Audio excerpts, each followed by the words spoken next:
sa trono mo at nagmumula sa puso mo. Panginoon Diyos, dalangin ko palagi, ituloy-tuloy mo po, Panginoon, ang kabutihan ginagawa niyo sa amin.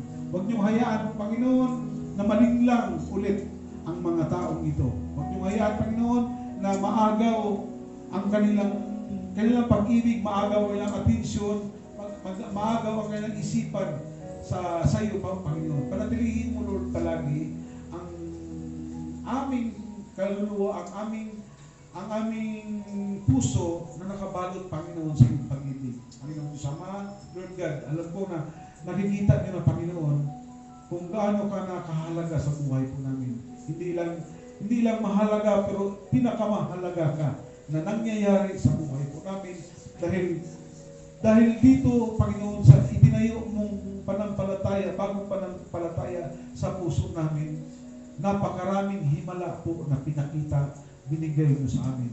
Mga himala na imposible po, Panginoon. At alam namin, marami ka pang ibibigay na himala.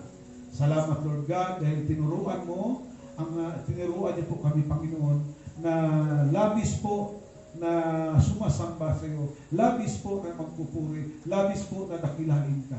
Salamat po, Panginoon Diyos Ama, sa kabutihan na tinatamasa po namin. Panginoon Diyos Ama, sa pansamantala na rin naming Panginoon Diyos Ama, maghihiwalay, dalangin ko po, Panginoon. Pasalamat po, Panginoon Diyos Ama, dahil tuluyan mo pong pinanggaling ang karamdaman ni Kuya Dani, at alam ko po, Panginoon Diyos Ama, yung mga kahilingan po niya, palos na po, Panginoon Diyos Ama.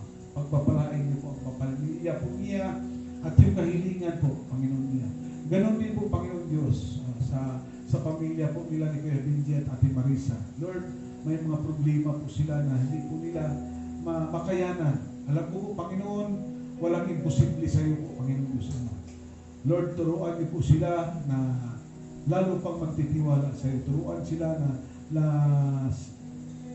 na ihayag po sa kanila ang problema at ikaw po, Panginoon, ang titilos. Maraming salamat po. Samahan niyo po sila sa kanilang hanap buhay. At Lord, pinasalamatan kita, Panginoon Diyos Ama, doon sa ginawa mo sa HOP family. Patuloy po silang pagpapalain mo po ang pamilyang ito, ang kumpanyang ito po, Panginoon Diyos Ama. At Lord God, pansamantala kami maghihiwalay sa darating po ng Miyerkules. I pray, Lord God, huwag niyong hayaan, Lord God, na yung liyo na maali-aligid sa amin, sagpangin kami, Panginoon. Yung plano ni Satanas, Panginoon, sama na kami pong mapapahamak, I pray, Lord, wala pong mangyayari po, Panginoon, dahil nariyan yung banal na dugo po, Panginoon Diyos Ama, na nakabalot po sa amin. I pray, Lord God, pag-ibig mo po, Panginoon, ang paliwanagin sa aming isipan, paliwanagin sa aming puso, at higit sa lahat po, Panginoon, ang mga pag-ibig po ang magdala ng aming kaluluwa para po lumakas ang aming espiritu. Maraming salamat, Lord God, sa pagpapala ng espiritual. In Jesus' name, Amen.